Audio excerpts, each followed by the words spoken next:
Good morning! Super secret bricks here to review all the LEGO Atlantis sets. Today we're having a look at the set 8060 Typhoon Turbo Sub, released in 2010 during the first wave. It has 188 parts and 2 characters.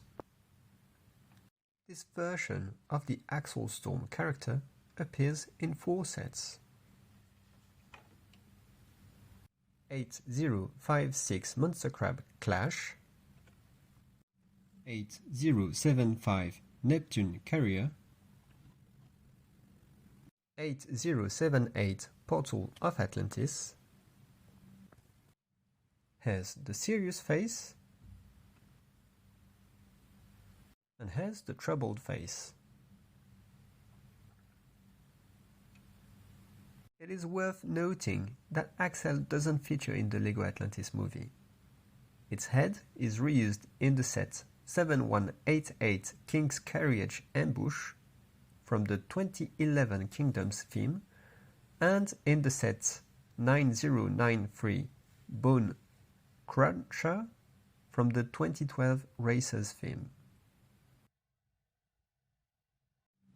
All the Atlantis crew share the same outfits.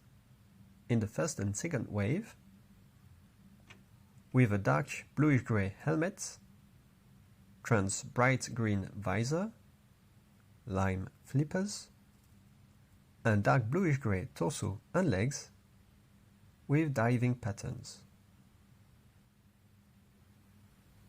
The Shark Warrior character appears in 2 other sets.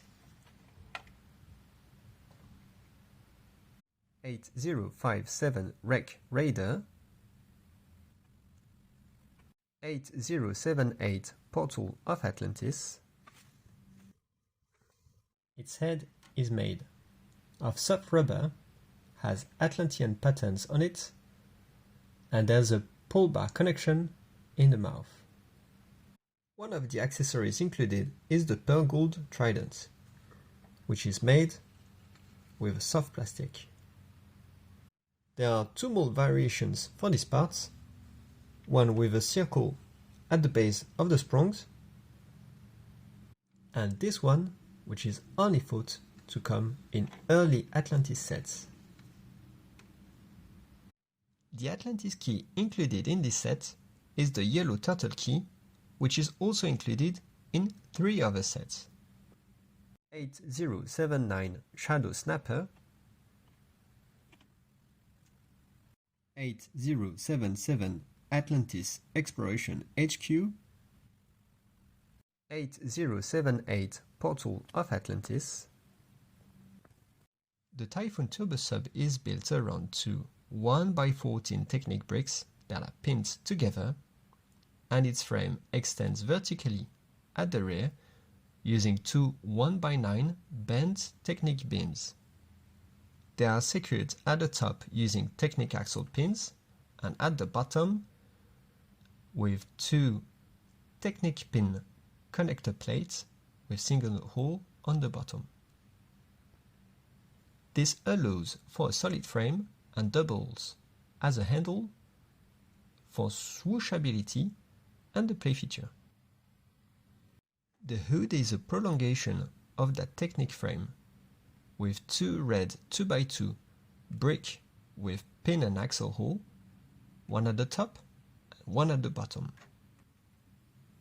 A red 1x7 thick Technic beam is pinned to them and has 3 blue half Technic pins which allow a stud not on top mounted hood built with red arches and curved slopes.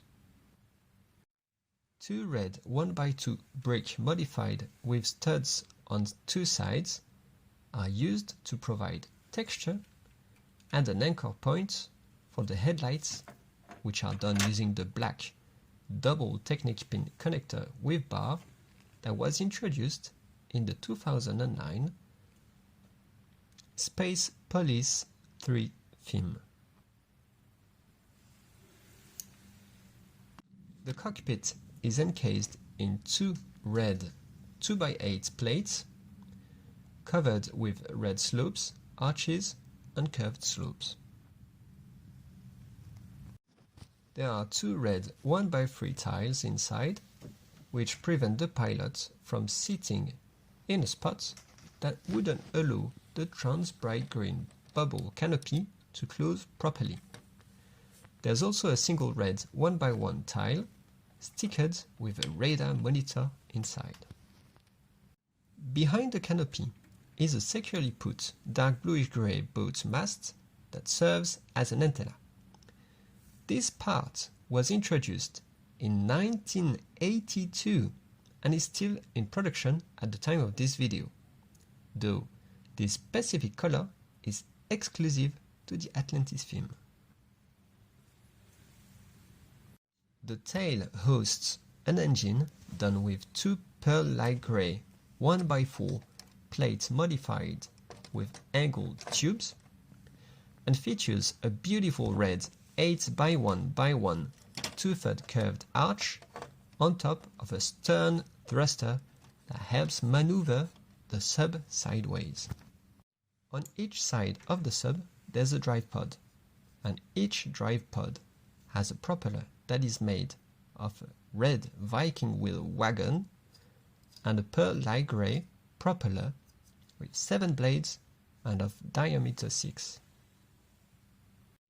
The Viking wheel wagon part was first introduced in, you guessed it, the 2006 Viking film, and is still in production at the time of this video. But this specific color is exclusive to this set and the 2007 CT set 7944 Fire Overcraft. The propeller with 7 blades and of diameter 6 parts was first introduced in the Atlantis film. It is still in production at the time of this video, though this specific color is exclusive to the Atlantis film. Each driving pod is built using various Technic axles, beams, panels and connectors, and feature a flick-fire missile. The left pod contains a rear-facing gripper on an articulated boom, and the right pod contains a rear-facing Technic competition cannon. The Typhoon Turbo Sub has a transformation feature. By pushing the light bluish-grey 1x8 Technic brick from the belly, its 3 red 1x2 double slopes bricks will activate the black Technic knob wheel, hence flipping around the driving pods and revealing the cannon and the key grabbing claw. There are 6 stickers in this set, 2 big ones with panel, vents, bubbles and the set reference on each Technic panel, 2 small ones on the tail with the set reference and vents patterns. There's a front one with a vent hole and bubbles, and finally there's the radar one in the cockpit. It is worth noting that in the LEGO Atlantis movie, Professor Sam Rhodes builds and pilots this sub. The March-April 2010 issue of Brick Journal contains an interview of the LEGO Atlantis set designers. We have no less than 6 prototypes for the Typhoon Turbo Sub. The first one features 2 small propellers at the front. It seems to have a more brick-built bottom hull, similar to what the 1996 Aquashark sub had. The main colors are red, black and dark bluish-grey. The tail is very similar to the final design, with the boat mast as an antenna and the stern thruster.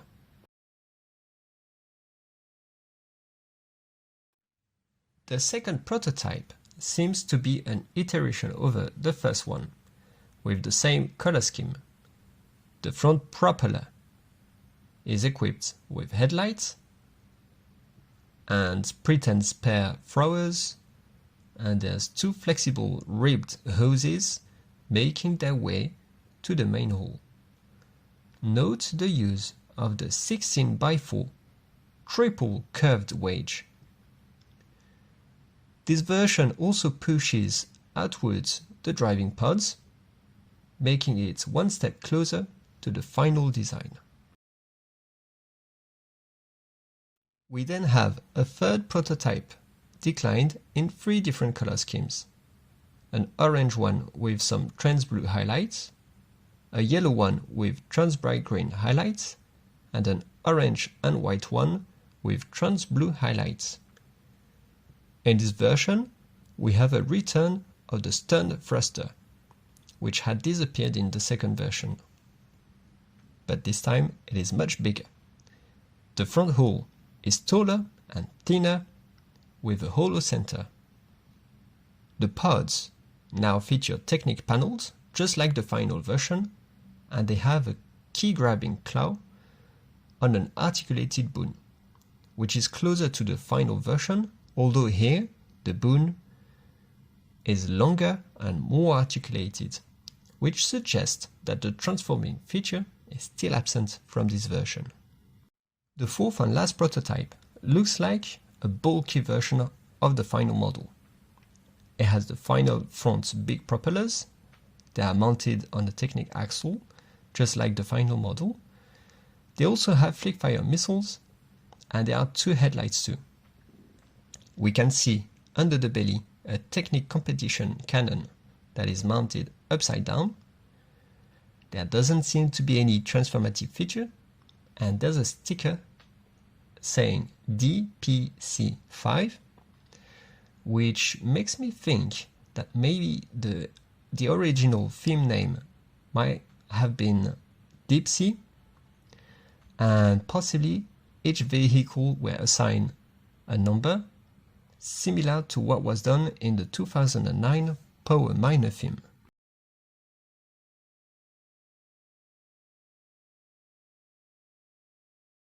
On the instructions, there's a picture of the set with an underwater setting. In the background, we can spot the portal of Atlantis. The manual shows 33 building steps.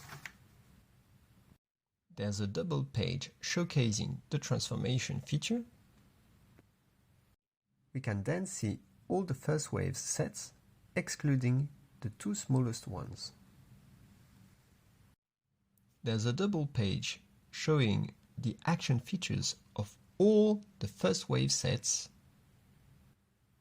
Next is another double page displaying a map of Atlantis with battle simulations. We can see the seabed scavenger facing the monster crab, then the deep sea guardian fighting the Typhoon Turbo Sub. We can see the Neptune carrier finding a key. Next is some Atlantis crew divers up against manta and squid warriors on the location of the gateway of the squid. And the final destination, the portal of Atlantis, guarded by shark warriors. They are then followed by a page showing all the characters and in which sets to get them. In my opinion, this is a great set with good characters and accessories included. The building techniques and the parts used for the sub are very inspirational, especially the transformation feature that doesn't require any Technic gears and mechanism. I have to say that the double clips used to hold the driving pods in one position or another have too much clutching power. It is sometimes hard to use the transformation feature because of it. The puny flick-fire missiles are easily overshadowed by the excellent Technic competition cannon.